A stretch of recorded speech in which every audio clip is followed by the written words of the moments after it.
Número 7. Derek se torna um Olhos Azuis. Por ser uma série voltada para adolescente, pode ser que você ache que Teen Wolf não tenha boas cenas que emocionam, sabe? Que inspiram, mas olha aqui uma cena que, tu sabe de imediato, só de ver essa cena, o porquê o Derek era tão carrancudo na primeira e segunda temporada. No episódio 8 da terceira temporada, Peter e Gerard contam o porquê Derek tem olhos azuis e por que o Deucalion nem sempre é cego. E é justo nesse episódio que temos um dos meus momentos favoritos da série, que é a cena do Derek se tornando um olhos azuis. Essa cena não é só boa pelo conceito, aquela questão dos olhos refletirem um assassinato, mas a trilha sonora e o sentimento que ela transmite são muito importantes para mostrar como tirar a vida de alguém, especialmente alguém que o Derek amava, mudou ele quase que completamente. E Misericórdia de Deus, como o tema desse momento fez todo sentido, cara, porque olha como o Derek parece estar reunindo força para fazer o sacrifício da Paige, e depois chega a Thalia e com aquela sabedoria, né, com aquela aura de líder, e pede pro Derek mostrar os seus olhos.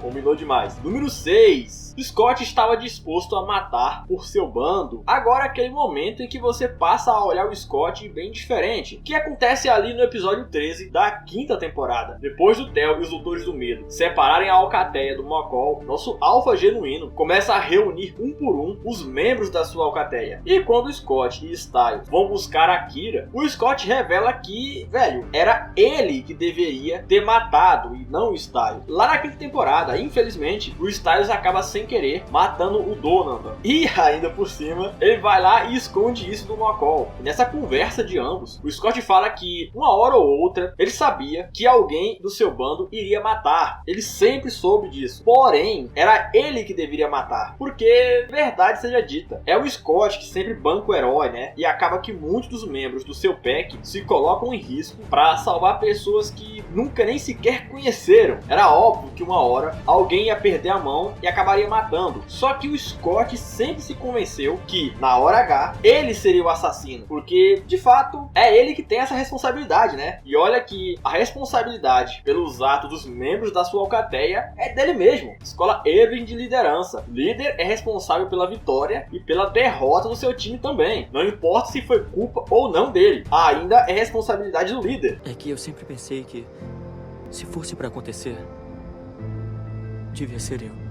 Número 5, Styles salva o Scott. Mais um momento de Styles e Scott, né? Os caras são muito bons juntos e dessa vez, aquele momento em que o Styles assume ali o papel de segundo no comando e salva o Scott. Lá no episódio 6 da terceira temporada, enquanto o pessoal do colégio tá hospedado naquele hotel bizarro e por manipulação do Darak, todos os lobisomens começam a querer se matar. E isso inclui o Scott, que tem uma cena que, assim, é pra fincar mesmo como que o Styles é um dos principais pilares que vão sustentar a alcateia do Mokol mais tarde. É por isso que quando o pessoal diz que sem Styles não existe Teen Wolf, eu concordo em parte. Sem o Styles não existe a alcateia Mokol. Aí sim eu concordo. E nesse episódio fica bem claro como que os dois são muito leais um ao outro. Enquanto o Scott está todo coberto de gasolina, prestes a se incendiar, num ato de desespero e, por que não, um ato de covardia mesmo, o Styles troca uma ideia com ele e, cara, sabendo que não tinha como convencer o Scott, o Styles assume ali a dianteira da situação e vai pro tudo ou nada. E, meu amigo, a conversa que o Styles tem com o Scott é muito bem feita, porque, pasmem, é simples. É basicamente, cara, tu é meu irmão, se tu for, eu vou junto. Fantástico, cara. Menções honrosas aqui, tá? Pra dois momentos. Um é quando o Nogitsune dá aquele troll face no Styles, fazendo parecer que ele tinha a mesma doença da sua mãe. Essa cena aqui é ótima pra você ver como a questão da mordida é um bagulho sério, cara. Não é só morder e acabou, não. Não. E a outra cena é lá na primeira temporada, quando o Styles quase manda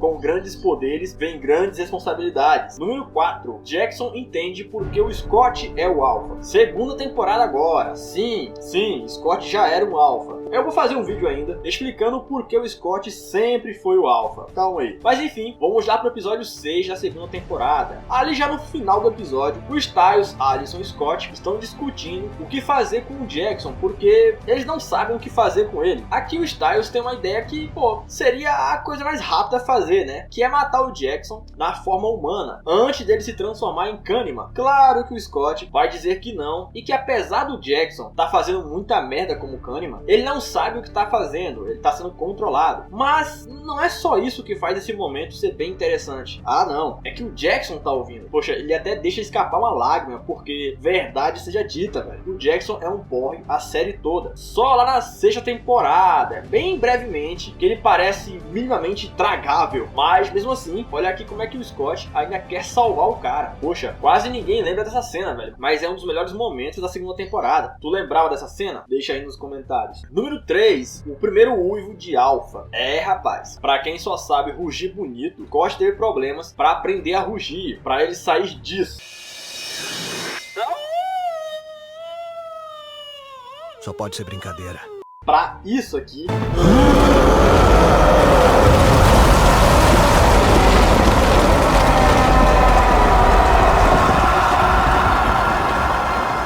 Ele teve que aprender a controlar a sua transformação para não se tornar um monstro, uma besta, logo no começo da 2ª parte da 3ª temporada, especificamente dos episódios 13 e 14. A gente acompanha o Scott, Addison e Styles tentando conviver com aquele ritual que eles fizeram e ainda buscando trazer de volta a Malia para a forma humana. E bom, o Scott estava com problemas de desempenho, digamos assim, uma vez que ele era um alfa que não conseguia se transformar por medo e não sabia como rugir como um alfa. Daí, depois de uma aula do Ethan e Aiden, ele encontra uma maneira própria de se transformar e rugir pra Malia, numa das cenas mais arrepiantes da série, até hoje, cara. Quando eu reassisto essa cena, eu ainda arrepio, muito foda. Número 2, a morte da Addison. Eu já citei isso e volto a mencionar, eu não teria hype algum pra assistir esse filme agora, dia 26, só pela Addison, só lá pra 3ª temporada. Na 2ª parte, aliás, que a Addison vai ser realmente memorável. Na 1ª e 2ª temporada, ela é um porre, mas sim, eu admito que a morte dela me surpreendeu na época. Eu realmente não esperava. Digamos que eu comecei a assistir a série pela 4ª temporada. Eu não sabia que a Addison morria na 3ª. Eu só ouvia falar dela na 4ª temporada, então me pegou de surpresa. Por que essa cena é tão boa? Bom, a começar que a morte dela meio que fecha todo o arco de personagem dela. Ela morre como uma heroína, sacrificando, digamos assim. Mas tem um detalhe, tá? E eu tenho medo que o filme estrague isso. O que torna bem impactante a morte dela é que ela tinha medo. Tem uma cena no elevador que é perfeita pra mostrar como que ela tá abalada com tudo que tá acontecendo. Pô, quem não estaria, velho? Olha o caos que o Nobitsune tava fazendo nessa época. E ela, no leito de morte, ainda pergunta pela Lydia. Heroísmo é a palavra. E depois ela morre nos braços do Scott. É, meu amigo. Mokko perdeu pela primeira vez alguém realmente próximo a ele. Cara, pensa o peso que deve ter sido pro Mokko, velho. O moleque ainda tinha que salvar o Styles e enfrentar o Nobitsune mais poderoso do que nunca. Fantástico. Número 1. A influência da Melissa na trajetória do Scott. Aqui eu vou roubar um pouco, tá? Não é exatamente uma cena, mas 2 momentos onde a Melissa mostrou de onde vem muito do lado de alfa genuíno do Scott. É, rapaz, olha ao longo da série como que a Melissa é importante pro Scott. Acha que não? Me acompanha. Vocês lembram da 3ª temporada? Lá quando o Scott se tornou um alfa e tava meio a bomba? Quem ajudou ele a encontrar a sua própria âncora? É, Melissa. Lembram o que a Melissa mostrou pro Mokko quando ele queria usar o dinheiro do Peter para resolver as dívidas da sua casa e a do Styles? É, será que vale a pena usar dinheiro sujo de sangue, metaforicamente falando? E o melhor exemplo de como a Melissa influencia na jornada do Scott acontece lá na 5ª temporada. Não só porque ela traz o Alpha de volta à vida, né? Mas porque quando o Mokko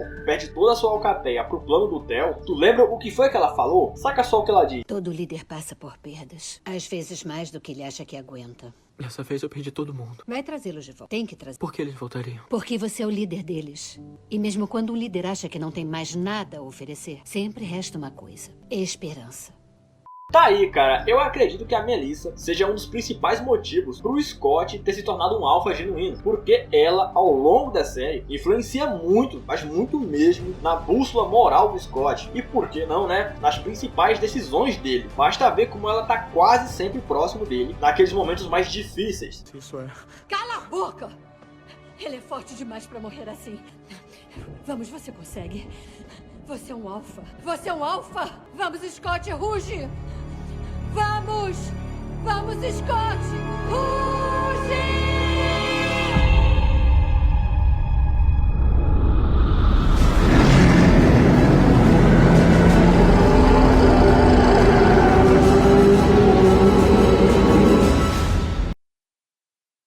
Bom, essas foram algumas cenas que eu curto bastante em Teen Wolf. Se acha que faltou alguma, deixa aí nos comentários, tá? Espero que você tenha gostado do vídeo. Te agradeço pelo seu gostei, sua inscrição e seu compartilhamento. Mas é isso.